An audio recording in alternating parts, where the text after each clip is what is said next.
Santalia sudah ada.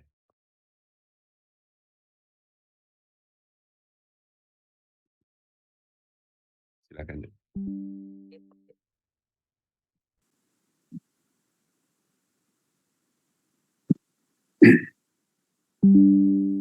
Bismillahirrahmanirrahim. Ya. Bismillahirrahmanirrahim. Assalamualaikum warahmatullahi wabarakatuh. Alhamdulillahillazi an'amana bi ni'matil imani wal islam wa nusalli wa nusallim ala khairil anam Muhammadin sallallahu alaihi wasallam wa ala alihi wa sahbihi ajma'in amma ba'd.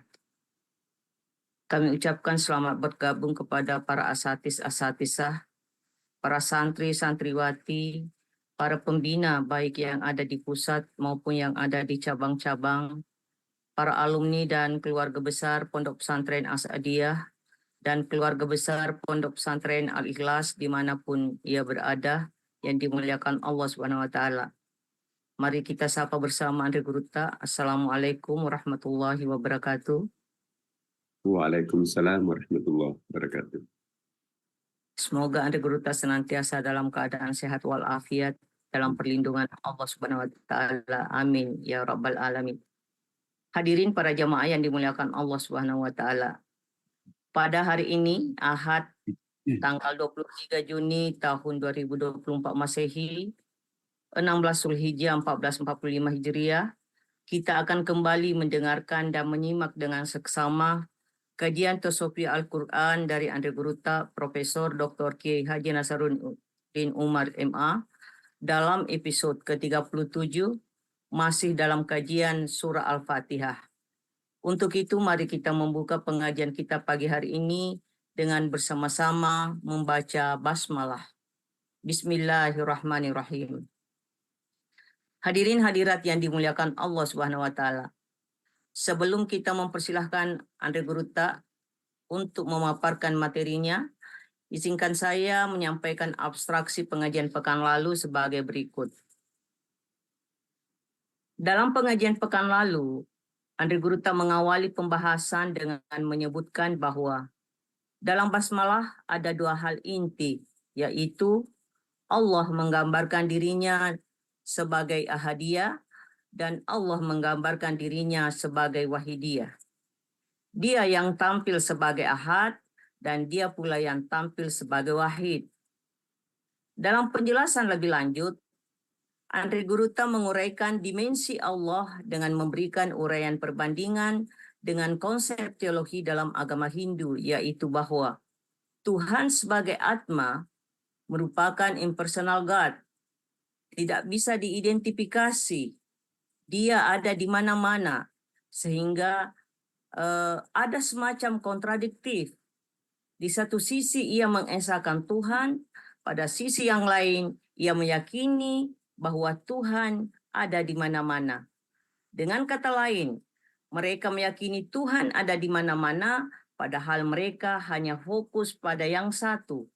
Oleh karena itu, menurut Andre Guruta, umat Hindu menganggap dirinya berdosa karena menyembah Tuhan seolah-olah yang terbayangkan, padahal bagi mereka engkaulah yang tak terbayangkan. Oleh karena itu, Andre Guruta menekankan bahwa Tuhan memang tidak bisa dibayangkan. Tuhan tidak bisa digambarkan dengan ide-ide apapun juga. Dia tidak bisa difigurasikan dan tidak bisa diungkapkan dengan sebuah definisi. Kapan Tuhan didefinisikan, berarti itu bukan Tuhan. Karena definisi itu membatasi, sedangkan Tuhan maha tak terbatas. Penjelasan lebih lanjut, Andre Guruta menyebutkan bahwa dalam agama Hindu dikenal adanya konsep Trimurti sebagai satu kesatuan dari tiga sifat Tuhan, yaitu pertama Brahma sebagai Tuhan Sang Pencipta, Wisnu sebagai Tuhan Sang Pemelihara, dan Siwa sebagai Tuhan Sang Penghancur. Dalam penjelasan Andre Guruta disebutkan bahwa dalam praktek pemahaman konsep ketuhanan agama Hindu, Andre Guruta mengakui konsep tauhid mereka sangatlah dahsyat. Bahkan Andre Guruta menyebutkan bahwa bahasa agama Hindu lebih patut dipertimbangkan untuk dipinjam dalam rangka memahami eksistensi Tuhan. Andri Guru tak menyebutkan bahwa pengalaman mencari Tuhan dalam agama Hindu sudah ada 6.000 tahun sebelum Rasulullah SAW lahir. Sehingga kata Andri Guruta sudah barang tentu lebih panjang pengalaman batinnya dalam mendefinisikan Sang Yang Maha Kuasa. Oleh karena itu, Andri Guruta mengingatkan bahwa jangan pernah alergi terhadap agama lain, karena boleh jadi istilah-istilah yang digunakan itu adalah mirip dengan apa yang ada dalam agama Islam, atau bisa jadi lebih gampang dipahami daripada istilah yang ada dalam agama Islam. Andri Guruta mencontohkan dimensi Tuhan dalam agama Hindu. Ada dua, yaitu pertama, Tuhan yang tak terbayangkan, tak terlukiskan, itulah Atma. Yang kedua, Tuhan yang terbayangkan, yang terlukiskan, itulah Brahma. Brahma terbagi dua lagi. Pertama, Brahma Saguna, di mana sang pencipta yang konkret. Ada zatnya, ada sifat-sifatnya, ada perbuatannya, dan sebagainya. Sama halnya dalam agama Islam menurut Andri Guruta. Selain nama Allah sebagai lafzul jalalah, ada juga Asmaul Husna. Yang kedua, Brahma Nirguna. Dia yang tanpa nama, dia yang tanpa identitas, karena dia maha segalanya, muhitun ala kulli syait, serba meliputi segala sesuatu. Selanjutnya, Andri Guruta dengan bijaksana penuh pertimbangan mengemukakan bahwa dalam penjelasan-penjelasan yang diberikan nantinya akan menggunakan atau akan meminjam istilah-istilah agama lain dalam rangka memperkenalkan bahwa sesungguhnya Allah itu siapa. Dan Andri Guruta menekankan bahwa hal ini bukan berarti ingin mengalihkan atau ingin menggiring para santri Asy'ariyah untuk beragama lain, tetapi semata-mata untuk memudahkan kita dalam bermakrifah kepada Allah Subhanahu wa taala. Andri Guruta menyebutkan bahwa Brahma sebagai sang pencipta di dalamnya mengandung aspek akidah. Hal ini sangat paralel dengan ayat Bismillahirrahmanirrahim dalam Islam. Wisnu sebagai sang pemelihara. Di dalamnya sesungguhnya mengandung aspek syariah. Hal ini paralel dengan ayat Alhamdulillahirabbil alamin, bahwa dia pemelihara seluruh alam, baik alam malaikat, jabarut, memelihara langit supaya tidak runtuh, memelihara laut supaya tidak dangkal, memelihara komposisi udara bumi sehingga manusia dan makhluk lain tetap menghirup udara normal, tidak keracunan, dan seterusnya. Siwa sebagai sang penghancur menurut Andri Guruta mengandung aspek tasawuf. Dia maha tak terbatas, sang maha mutlak, mutlakul wujud, maha esa sekaligus maha segalanya, harus dilebur menjadi satu.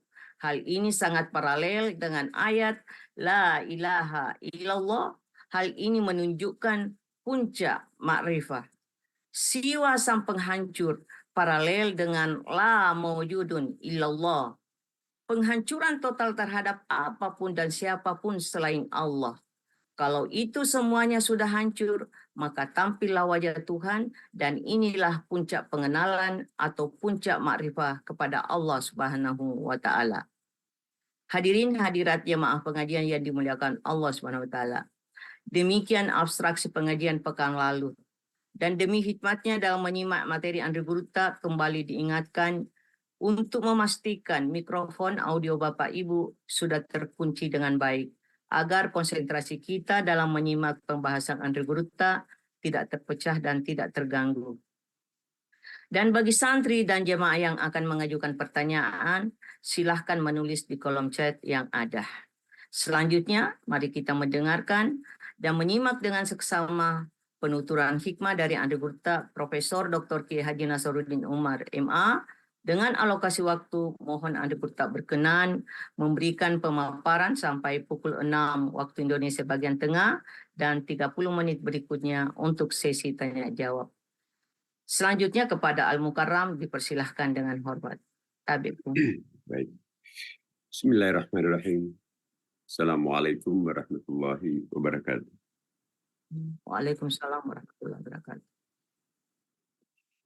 Alhamdulillahi awwali mahmud wa akhiri ma'bud wa aqrabi mawjud al-badi'u bila ma'lumin li azaliyah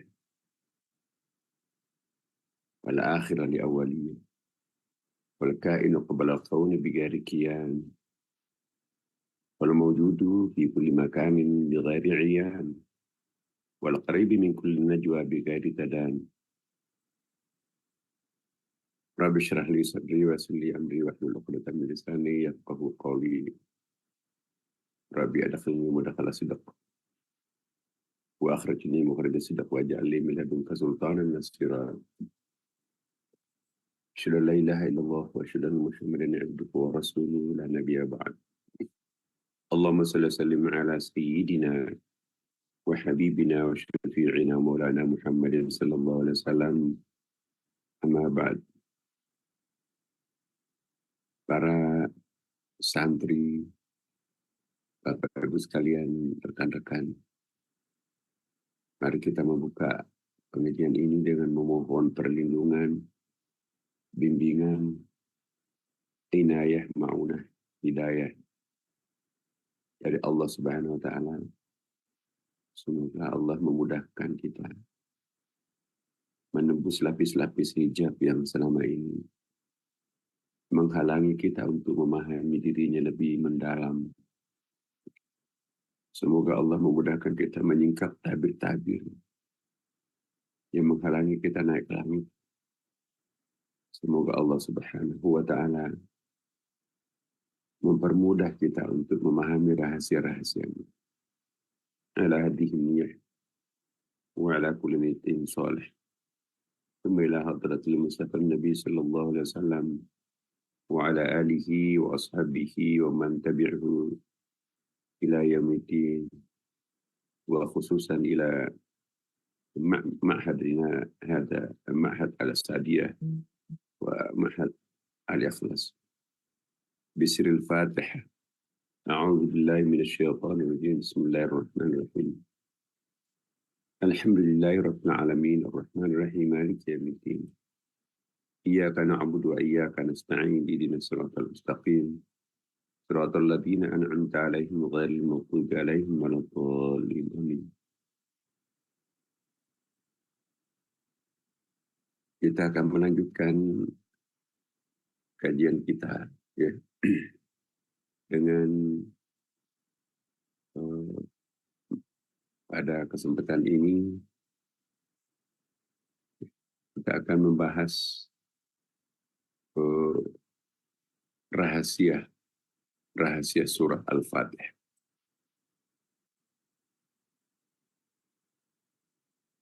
Surah Al-Fatihah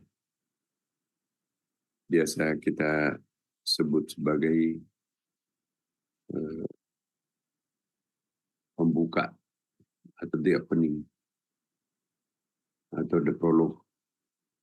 The opening itu apa ya? Anak kunci. The prologue artinya mengabstraksikan. Abstraksi total Al-Quran itu adalah surah Al-Fatihah. Al-Fatihah mengesankan adanya jalan terbuka bagi siapapun yang hendak mendekati dirinya. Apakah itu anak masih santri kecil, seperti anak-anakku yang tercinta, para malaikat-malaikat kecil yang tampil di dalam rumah Allah di masjid, maupun malaikat besar orang tuanya di sini, insya Allah. Semua dibukakan jalan untuk mendekati, mengenali Allah. Bukan hanya ahlu tariqah, bukan hanya sufi, bukan hanya ulama besar, bukan hanya orang tertentu, bukan hanya para nabi, bukan hanya para wali yang berhak, yang dibukakan jalannya untuk memahami dirinya. Tapi siapapun yang berniat luhur untuk memahami dirinya, Allah akan memberikan kemudahan sesuai dengan kapasitasnya masing-masing agar lebih awal mengenali dirinya sendiri. Bahkan sejak zaman Orok, masih janin dalam kandungan, Allah sudah mulai memperkenalkan dirinya. Alastu birabbikum, dijawab oleh janin. Bala syahidna, of course, I believe you. Jadi jangan khawatir anak-anakku semua. Walaupun usianya masih muda, tapi lebih hebat daripada Orok, janin itu. Sejak janin, pengetahuan yang paling pertama diajarkan adalah ma'rifah. Alastu birabbikum, qalu bala. Itulah sebabnya. Panca indera yang paling pertama berfungsi ialah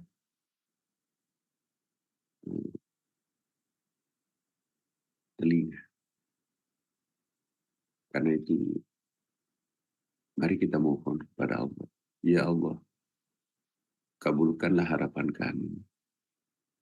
Mudahkanlah pemahaman kami memahami dirimu sebagaimana engkau langsung telah memahamkan dirimu kepada janin.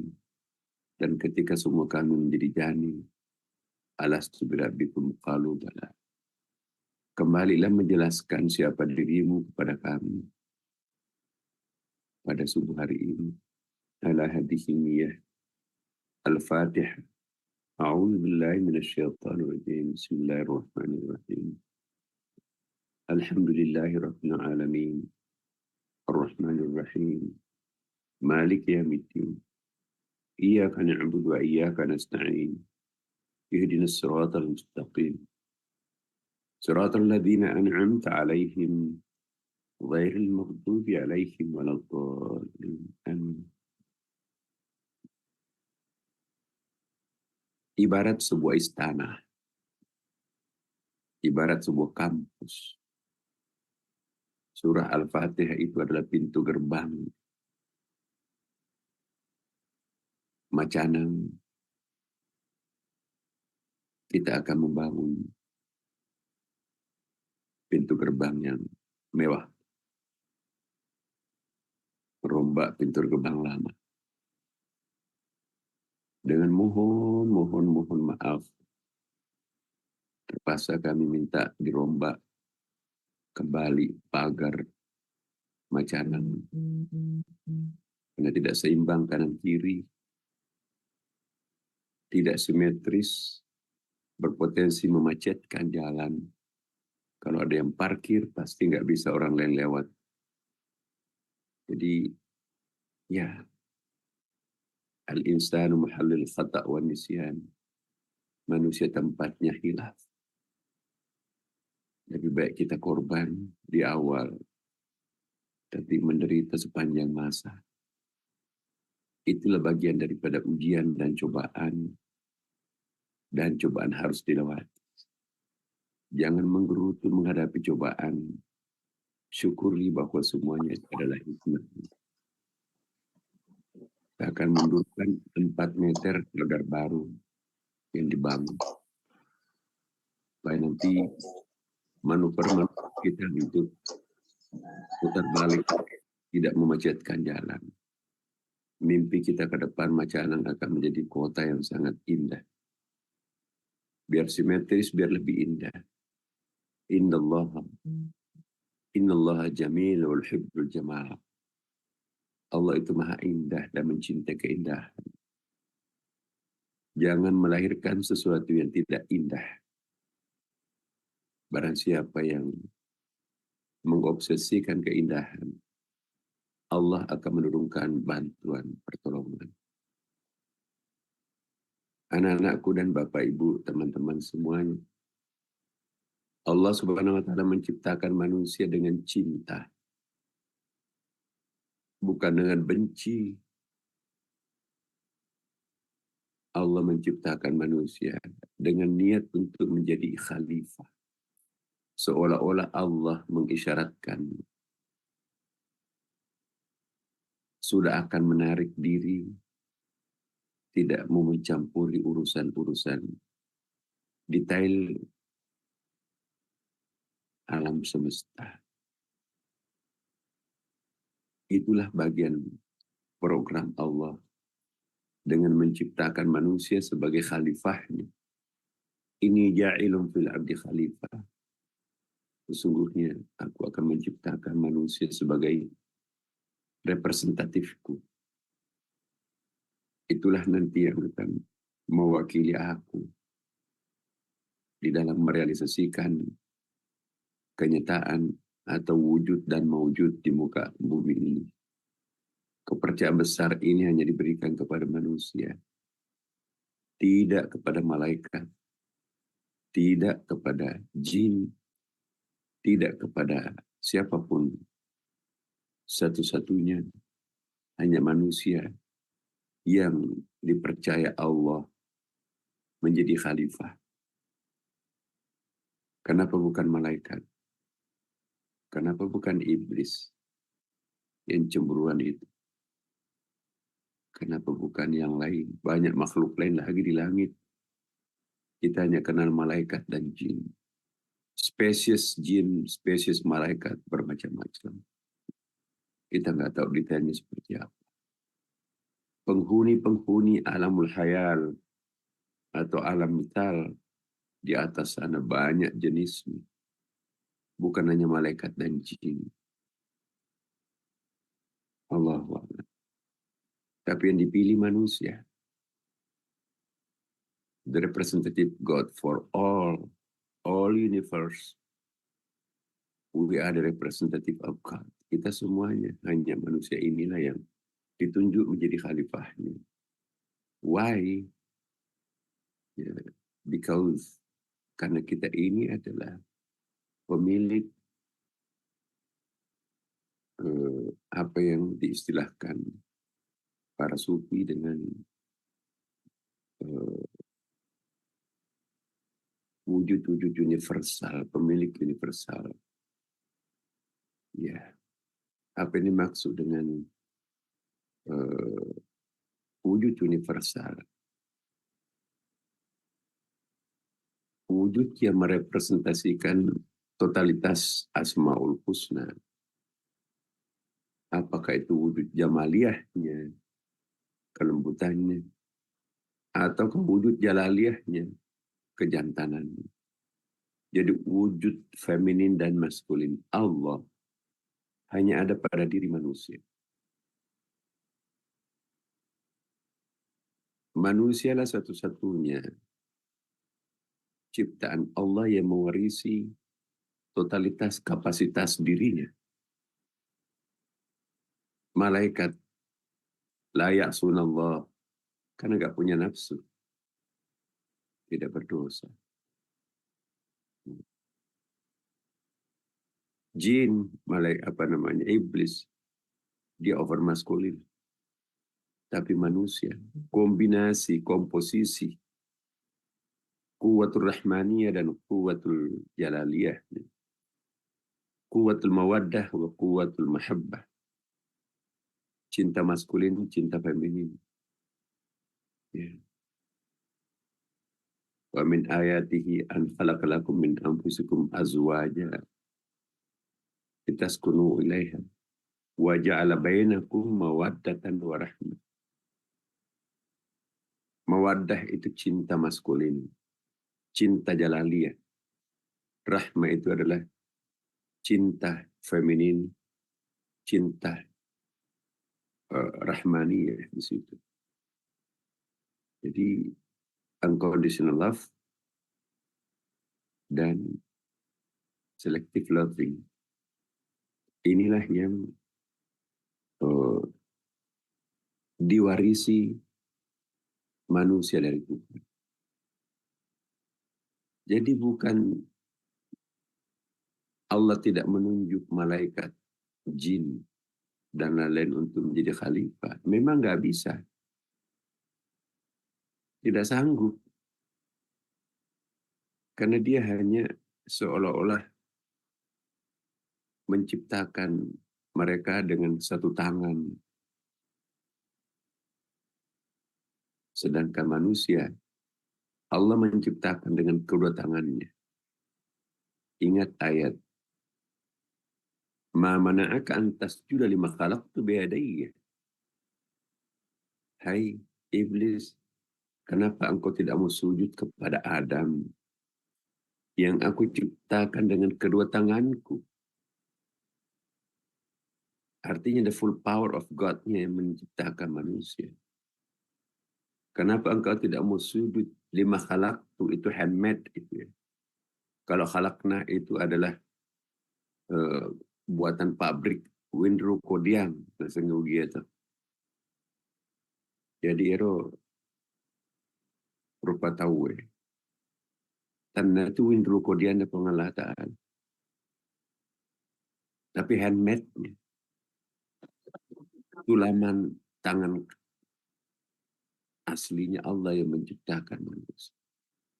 Bahkan bukan satu tangan, not only the single hand, but the double hand of God. Seperti kita tahu tadi, ada dua kapasitas Allah. Allah sebagai Rabbun yang memiliki sifat rububiyah, femininity, kelembutan. Dan Allah sebagai Ilahun yang memiliki sifat kejantanan atau uluhiyah.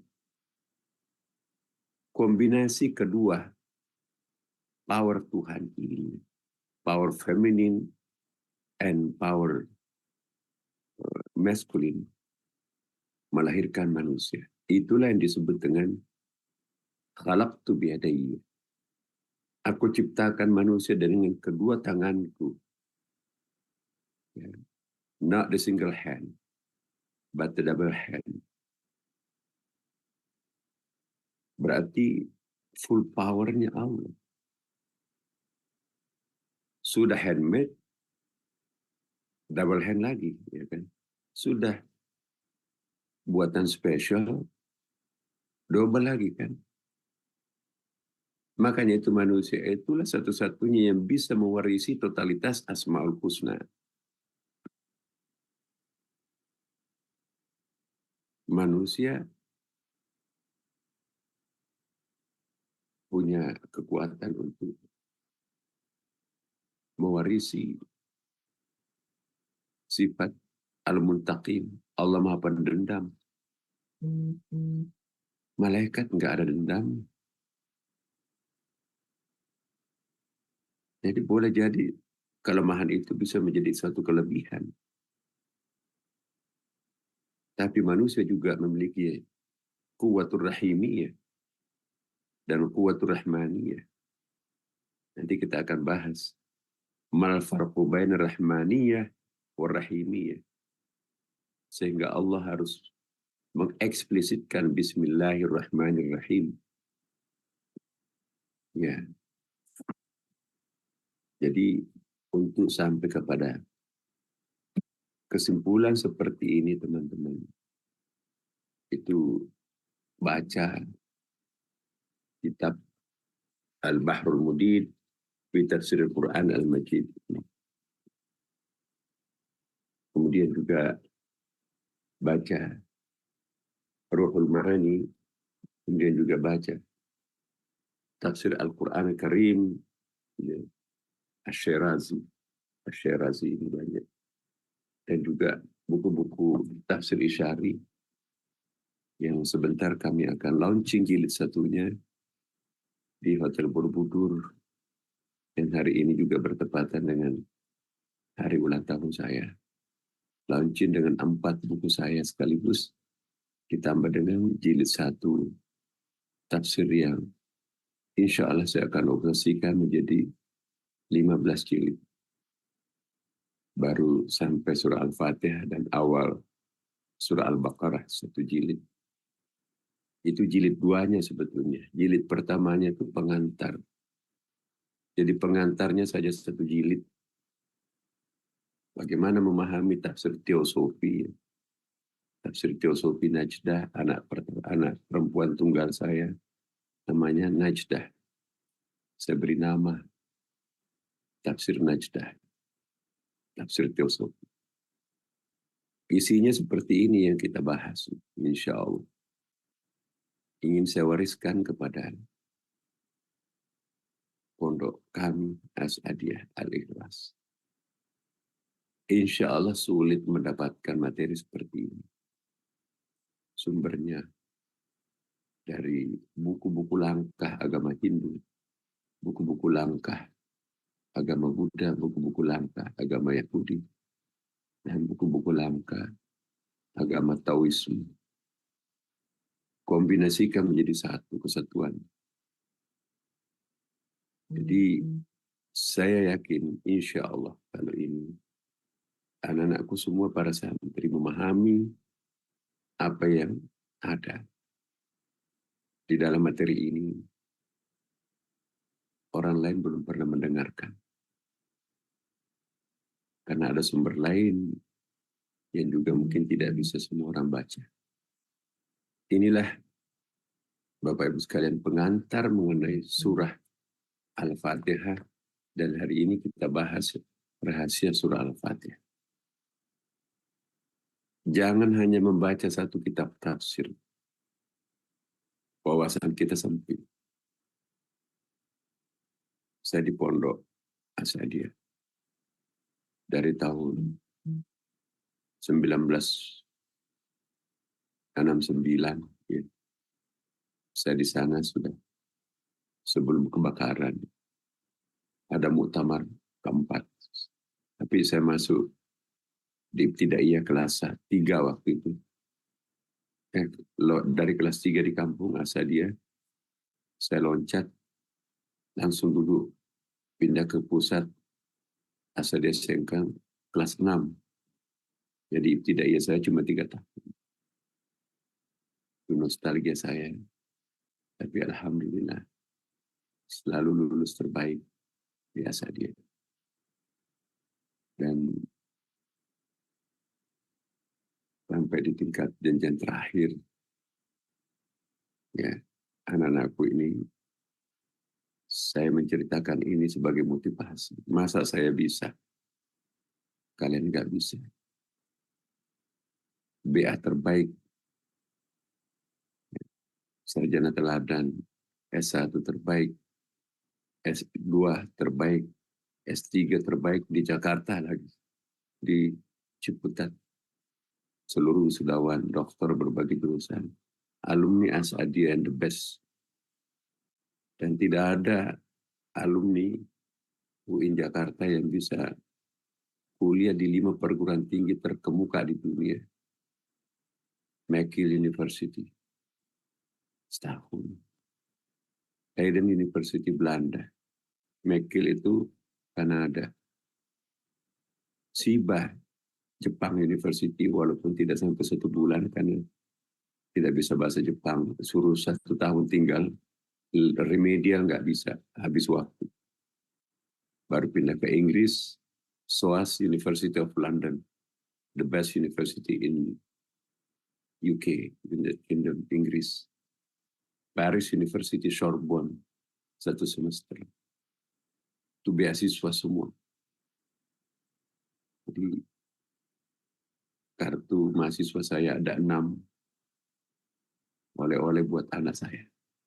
Bapakmu mengantongi kartu mahasiswa sebagai bukti ini bukan palsu. Pernah. Inilah kebanggaan saya menjadi alumni Asadiyah. Ya. Anak-anakku harus being the best, better than me. Ya.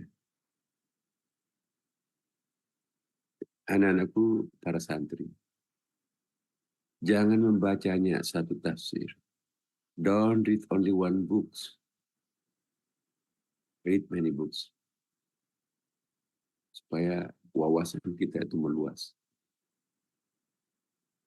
Don't believe only one. Only read and only can read the single book. Ya, kalau hanya membaca single book, buku satu-satunya, tafsir Jalalain only saja susah kita memahami komprehensif. Karena itu seperti tafsir mufradat dari kata-kata. Bacalah tafsir yang tebal-tebal. Ya, tafsir Ar-Razi itu. Saya tidak pernah menemukan suatu tafsir sekomprehensif Ar-Razi. Tapi luar biasa. Luar biasa tafsir Ar-Razi. Jika kita ingin mengetahui problem ayat demi ayat Quran, bacalah tafsir Ar-Razi. Gudang ilmu di situ. Maka itu tafsir saya banyak merujuk ke tafsir Ar-Razi untuk mengintip problem apa yang terjadi dalam satu teks. Tafsir Al-Mizan untuk membantu kami membahas mufradat, makna mufradat yang lebih komprehensif. Karena referensi Persianya kuat, referensi filsafatnya juga kuat. Dan tafsir-tafsir sufi yang lain, ya, seperti Bahrul Madid, ya, karya tafsir Ibnu Madid ini, yaitu jilid 1, dan itu tidak banyak jilidnya, cuma berapa, 1, 2, 3, 4, 7 jilid. Biasa dikenal dengan tafsir Ibnu Ajibah, tafsir As-Sirasi, Al-Quran Al-Karim, dan seterusnya. Dan juga baca tafsirnya para penyair. Ya. Saya juga suka membaca buku-buku syair, termasuk syair Masnawi. Saya hampir semuanya saya sudah baca, Bapak Ibu, teman-teman. Tapi versi bahasa Inggrisnya, karena saya punya versi bahasa Arab. Tapi saya lebih nyaman membaca versi bahasa Inggrisnya, karena ditulis terjemahannya oleh sangat bagus. Bahasa aslinya kan Persia dan sebagian Arab ya. Yang diedit dan diterjemahkan oleh Nicholson. Ini Nicholson penulis buku tasawuf yang sangat terkenal. Jadi buku aslinya itu Masnawi. Masnawi Jalaluddin Rumi ini. Jadi ini 4. Kalau versi ini ada versi 6 jilid, ada versi 8 jilid. Tergantung. Saya baca ini. Enak sekali. Sebetulnya pingin sekali saya terjemahkan ini buku ini kalau ada waktu. Karena ini sangat-sangat membantu memahami. Jadi ini tafsir para sufi. Jalaluddin Rumi yang pencipta tari sufi itu, tari Wali Darwisis itu, ya. Pencipta tari-tarian sufi. Jadi Jalaluddin Rumi itu yang dikuburkan di makamnya di Konya. Saya 2 kali menziarahi makamnya di Konya, di berapa jam itu dari Istanbul itu. Dan pernah juga saya diminta untuk memberikan makalah dalam seminar internasional tentang Jalaluddin Rumi di Konya pada waktu itu. Bagaimana pengaruh Jalaluddin Rumi di Indonesia, diundang khusus untuk pemakalah dalam seminar internasional. Para Muslim scholars itu datang semua. Oke, saya ingin menceritakan bagaimana para sufi memaknai surah Al-Fatihah. Ya, supaya anak-anakku tahu bahwa tafsir itu bukan hanya satu. Seperti yang sering kita baca tafsir Jalalain. Saya terbetik untuk membaca kitab tafsir yang lain sebagai pengaruh dari Burta almarhum Burta Katu di Calatu. Saya rajin sekali. Walaupun belum kelasnya saya ikut pengajian Calacu, masih kecil-kecil saya waktu itu. Teman-teman kelas saya nggak mau tuh. Ya, hanya alia kelas-kelas senior yang ikuti pengajian Jalacu, tapi saya aktif. Dan di situ saya pelajari, ini pasti Guru Takatu ini bacaan kitabnya banyak. Karena apa yang dijelaskan tidak seperti yang di Jalalain. Jadi tanpa mengurangi rasa hormat, kagum kita itu tafsir Jalalain. Saya belajar pertama tafsir Jalalain kita semua. 2 kali saya khatam tafsir Jalalain di pernah di Masjid Jami sebelum kebakaran. Sebentar ya, kemudian lanjut di Masjid Raya. Ada maghrib, ada subuh juga. Jadi 2 kali, 2 guru utama pengaji kitab Jalalain itu. Jadi Jalalain itu juga saya banyak baca sendiri. Kok kenapa? Apa itu Jalalain? Ternyata Jalaluddin Al-Muhalli menulis satu kitab tafsir unik sekali. Ringkas tapi sangat padat. Gak tahu kenapa dia memulai penulisan tafsirnya itu surah Al-Isra. Jadi pertengahan Quran itu dia mulainya itu. Tafsir Al-Muhalli. Tafsir Jalaluddin Al-Muhalli.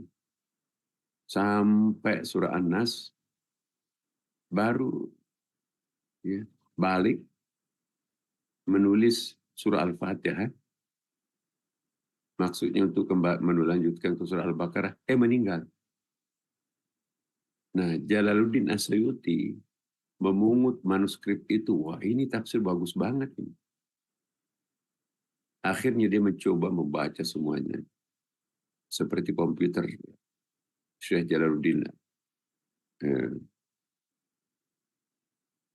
mencoba membaca, menyimak. Ya. Jalaluddin As-Suyuti ini menulis surah Al-Baqarah sampai surah An-Nahl. Jadilah 30 juz. Jadi kalau kita baca itu sepintas tidak ada bedanya. Padahal 2 Jalaluddin yang menulis, maka itu Jalalain. Anak-anakku yang belum paham ini. Saya sudah meneliti ada perbedaan prinsip antara Jalaluddin Al-Muhalli dan Jalaluddin yang kedua. Jalaluddin Al-Muhalli, Suyuti. Ada Jalaluddin yang ketiga nih, Jalaluddin Rumi. Wah, itu sangat lain. Ketika dia menafsirkan surah Al-Fatihah, coba saya perkenalkan, ini saya mencoba menerjemahkan. Ini versi bahasa Inggrisnya ya. Nanti kalau mau lihat itu Al-Mathnawi bait 602 sampai 611. Bagaimana ia memahami surah Al-Fatihah. Dia memprologkan begini. Maaf, saya minum dulu sebentar.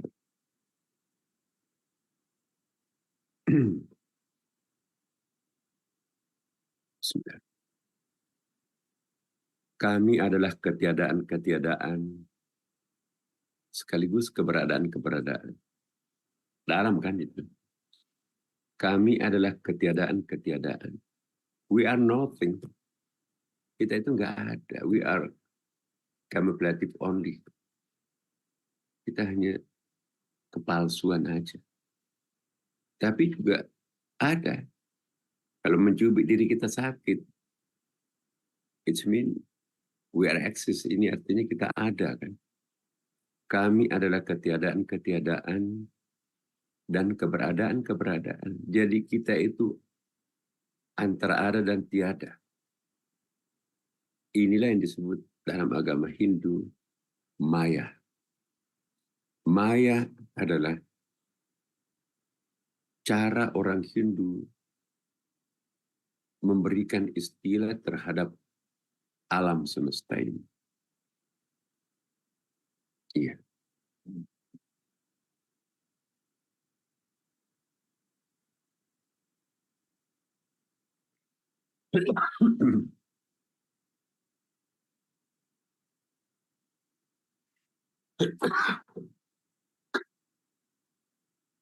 Jadi maaf ini agak kurang sehat.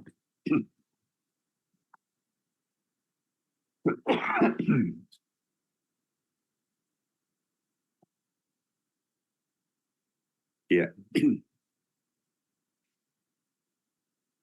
saya ulangi. Kami adalah ketiadaan-ketiadaan sekaligus keberadaan-keberadaan. Jadi maya antara ada dan tiada. Disebut ada karena kita ada dalam bentuk manusia ini. Ada komputer, ada handphone di depan anak-anakku ya, ada monitor. Tapi siapa monitor itu? Itu kumpulan atom. Kata Demokritos, filsafat Yunani. Dibantah itu. Atom bukan benda yang paling kecil, tapi ada proton, ada positron, dan seterusnya. Dibantah lagi oleh Thales, bukan. Benda yang paling kecil itu adalah air halus. Tapi Anaximenes, filosof Yunani juga 400 tahun sebelum Masehi, yang paling halus lebih dari air ialah uap. Nah, uap itu kan seketika itu bisa menguap. Jika uap itu menguap, hilang tak bekas, tanpa bekas. Itulah yang disebut maya. Mau disebut ada, tapi pada hakikatnya tidak ada. Mau disebut tidak ada, tapi dilihat oleh mata, didengarkan oleh telinga, dirasakan oleh perasaan. Antara ada dan tiada. Itulah alam semesta. Jadi Jalaluddin Rumi, kami manusia, kami adalah ketiadaan-ketiadaan dan sekaligus keberadaan-keberadaan.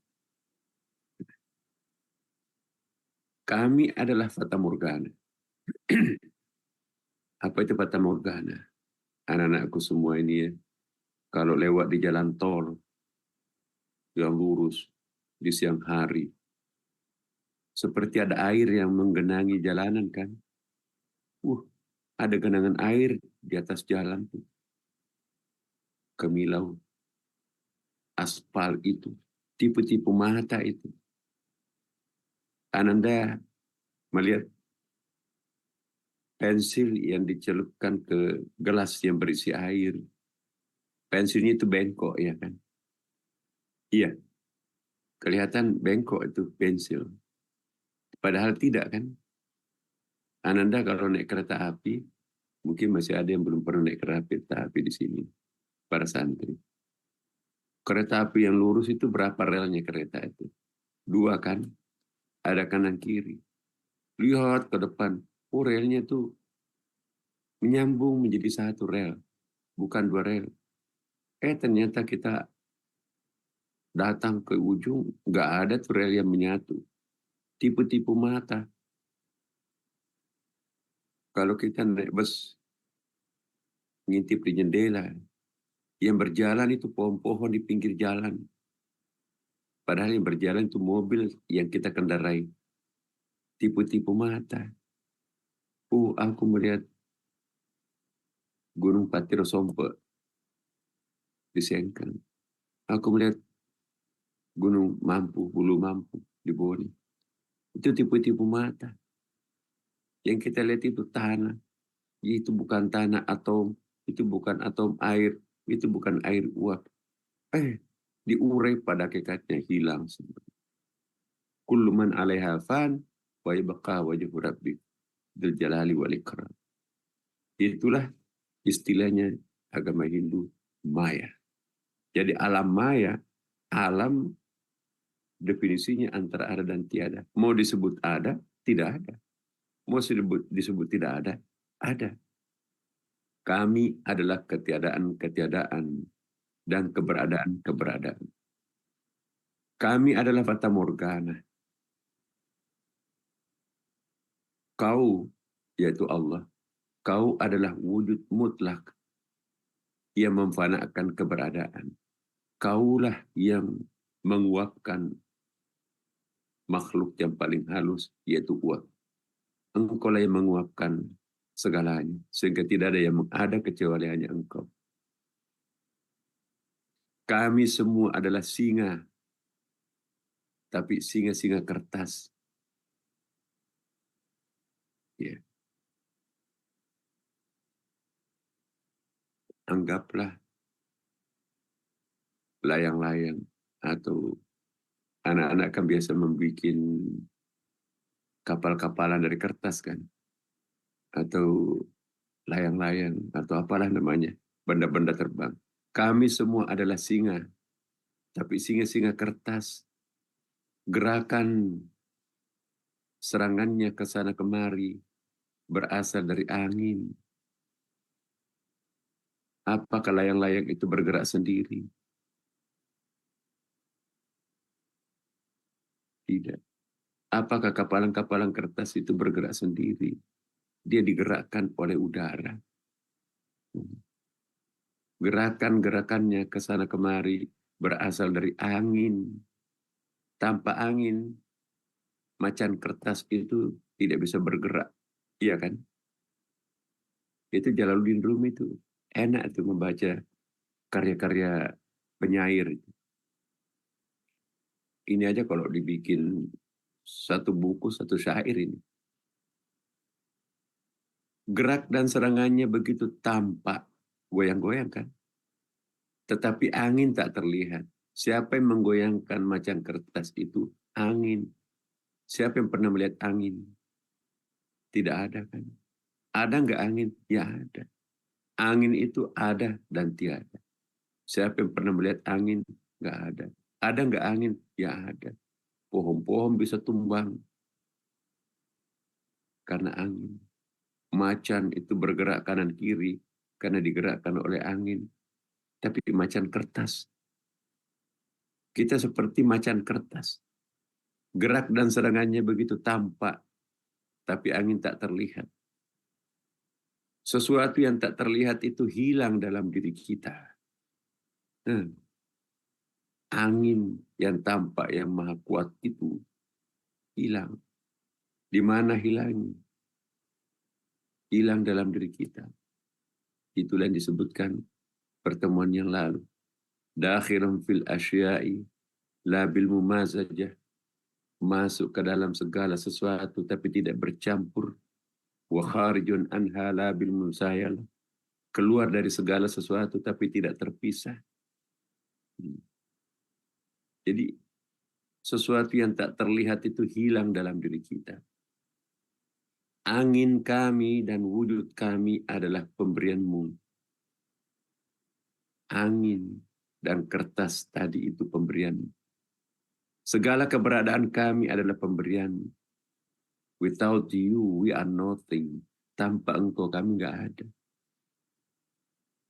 Kalau bahasa Inggrisnya enak tuh Bapak Ibu teman-teman. Kenikmatan wujud kau lukiskan pada ketiadaan. Kenikmatan wujud kau lukiskan pada ketiadaan. Bisakah melukis wujud lukisannya tiada? Enak nih. Kenikmatan wujud kau lukiskan pada ketiadaan. Kau telah membuat ketiadaan mencintaimu sejak dahulu. Aku yang mencintaimu ya Allah, tapi aku tiada. Aku adalah engkau. Engkau adalah aku. Coba. Ya. Oh Tuhan, jangan ambil kenikmatan karuniamu.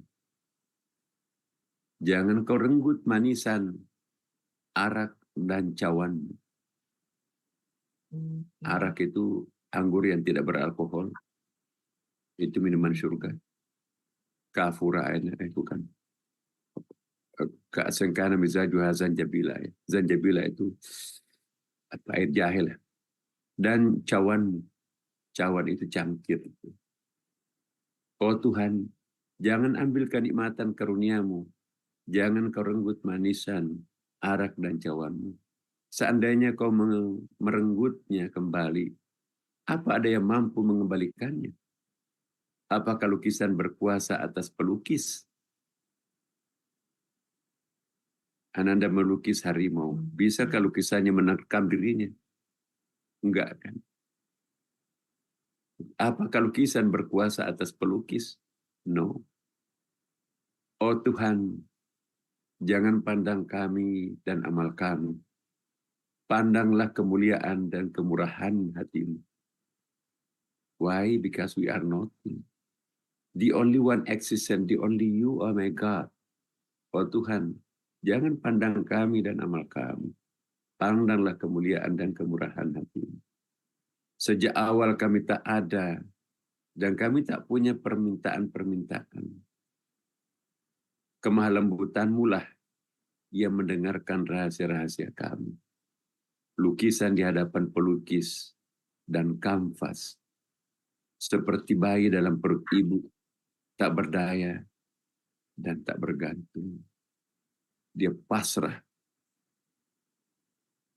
Jadi pasrah bahasa Arabnya itu ada 3. Pasrah kreatif itu namanya tawakal. Pasrah miskin kreasi, miskin kreatif itu namanya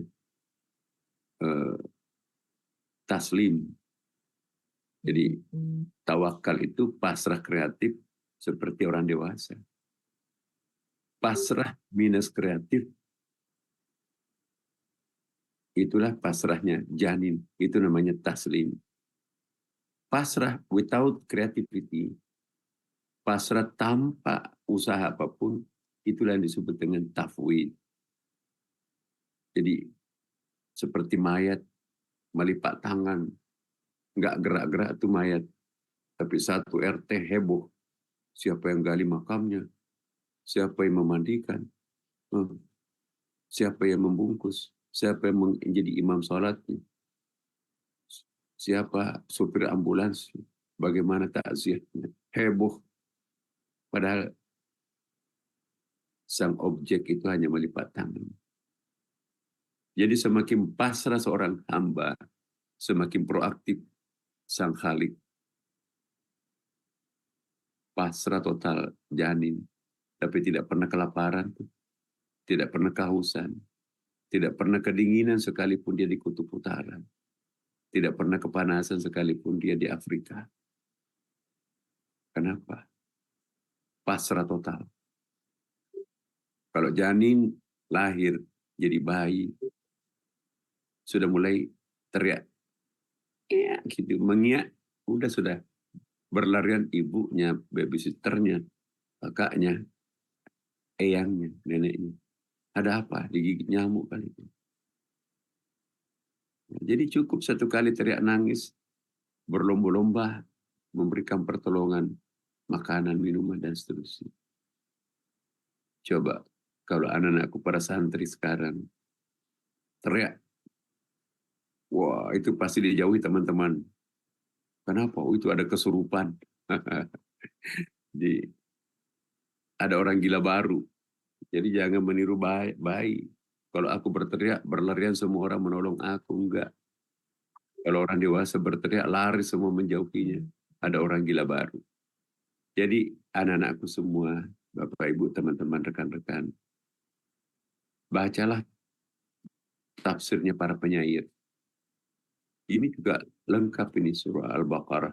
Jalaluddin Rumi itu mufassir, tapi dia menafsirkan Quran dengan syair. Ini tafsir surah Al-Fatihah. Ada nanti surah Al-Baqarahnya. Enak sekali dibaca itu. Orang yang tidak pernah membaca syair, orang yang tidak bisa menikmati syair, itu hatinya kering. Orang yang membenci seni, hatinya kering, kata Imam Al-Ghazali. Maka itu para sufi mencintai lagu, ya, bunyi, teratur, bahkan gerak. Jadi inilah. Nah, sebentar. Oh ini malah saya kemana ini perginya? Maaf.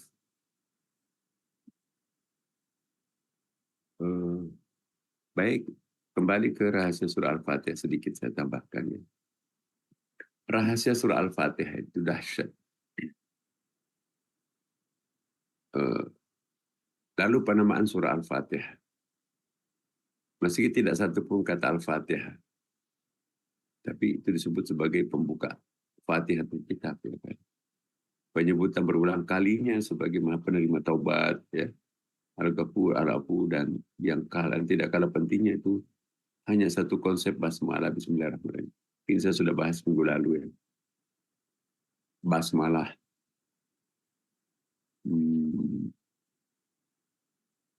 Ya nanti kita bahas pada bahasan basmalah.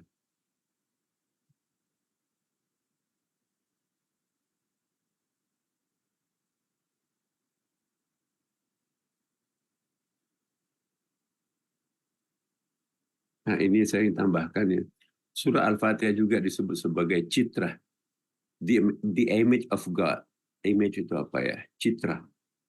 Image of God itu dengan sendirinya menjadi citra Nabi Muhammad.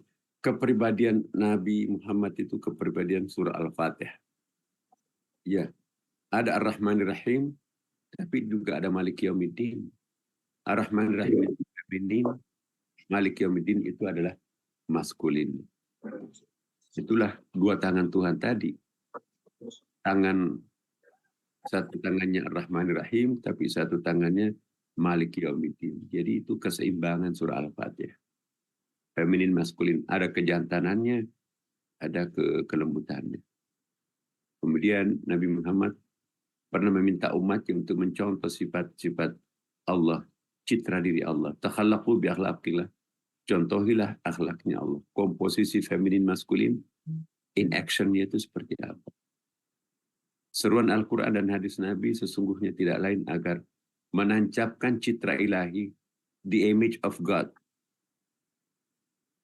dan kenabian di dalam dirinya, keluarganya, masyarakatnya. The image of God, the image of Prophet Muhammad itu menjadi kepribadian kita juga seharusnya. Kapan waktunya kita menggunakan energi maskulin, kapan waktunya kita menggunakan energi feminin. Maka itu keluarga sakinah itu kombinasi secara proporsional antara cinta mawaddah, cinta maskulin, cinta suami, dan cinta rahmah, cinta feminin, cintanya seorang istri. Itu komposisi dan kombinasi yang sangat intens, itu akan melahirkan keluarga sakinah. Jadi keluarga sakinah yang sering muncul dalam surat undangan itu nggak orang pahami. Keluarga sakinah itu adalah komposisi ideal antara cinta rahmah dan cinta maskulin. Cinta maskulin itu cinta suami, bukanlah mencintai anak. Kalau memberikan uang jajan 1 juta satu hari, itu bisa narkoba, itu bisa kemana-mana itu. Ya. Tapi cinta rahmah itu cinta unconditional, cinta istri itu. Jam berapa malam pun juga. Apalagi kalau bayinya sakit, ibu itu nggak pernah tidur, jarang tidur. Bahkan berdoa, ya Allah, berikanlah penyakitnya anakku terhadapku. Terlalu kecil anak ini mengembang penyakit ini. Begitu sayangnya ibu terhadap anak, minta penyakitnya itu pindah kepada dirinya. Jarang suami mengucapkan seperti itu. Itulah cinta rahmah. Unconditional love and selective loving. Jadi cinta maskulin itu cinta pakai rasio, dan cinta rahmat itu tanpa batas. Ya, jadi kombinasi ideal antara cinta jamaliyah dan cinta jalaliyah, itulah yang melahirkan keluarga sakinah. Kalau ada rumah tangga direction, dituntun oleh hanya cinta maskulin, cinta mawaddah, mentok rumah tangganya itu. Ada hal yang tidak masuk akal, terpaksa harus kita lakoni. Rapat di kantor, lagi ngajar kampus. Anaknya sakit, tapi ibunya juga sakit. Pulang kita meninggalkan murid. lidarurah ya kan. Itu cinta mahabbahnya apa cinta rahmahnya yang keluar di situ itu. Jam pelajaran bisa diganti. Tapi kalau anak kehilangan cairan, mati itu. Enggak, pokoknya siapa suruh sakit, aku mengajar dulu. Enggak boleh. Tapi juga jangan cinta mawaddah cinta rahmah melulu. Udahlah bercinta aja, nggak usah pergi ke kantor mas, pelukan aja pengantin baru. No, nggak bisa. Itu cinta pengantin baru. Cintanya pengantin baru itu ada syairnya. Ya Lailatul, ya Subhul Qif. Wahai malam bertambah panjanglah. Wahai subuh berhentilah. Mau bikin apa itu? Itu syair pengantin baru. Ya Lailatul, wahai malam bertambah panjanglah. Ya Subhul Qif, wahai subuh berhentilah, jangan siang. Mau menikmati apa? Pengantin barunya, gitu kan. Jadi jangan hanya rahmah melulu, nggak ada mawaddahnya, rusak rumah tangga. Jangan hanya mawaddah melulu, nggak ada rahmahnya. Makanya itu min ayatihi an khalaqalakum min anfusikum azwaja litaskunu ilaiha wa ja'ala bainakum mawaddatan wa rahmah. Inna fi dzalika laayatin. Ya, saya kira sementara gitu, Bu Santalia ya, karena ini waktu terbatas. Terima kasih. Ya. Terima kasih kepada Andre Berduta yang telah memberikan pencerahan yang luar biasa pada subuh hari ini dengan membahas tentang rahasia surah Al-Fatihah. Kepada Bapak Ibu, para jemaah dan para santri yang ingin mengajukan pertanyaan, belum ada yang masuk di kolom chat, mungkin mau bertanya secara langsung kepada Andre Berduta. Disilahkan.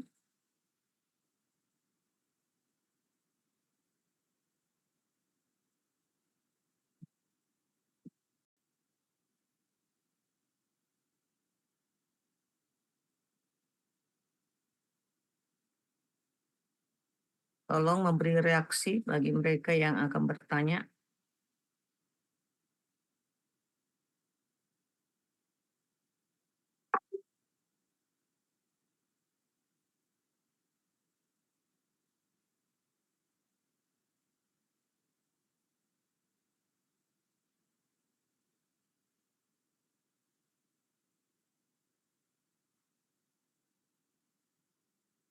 Bapak Ibu Ya.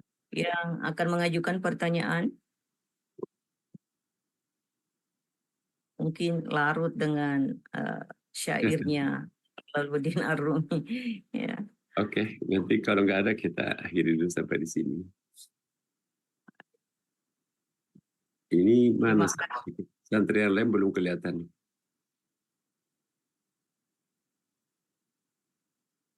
Al-Ikhlas belum masuk. Libur pun cuma Mahat Ali yang nggak libur. Oh masih libur ya? Iya pun. Mahat Ali tidak.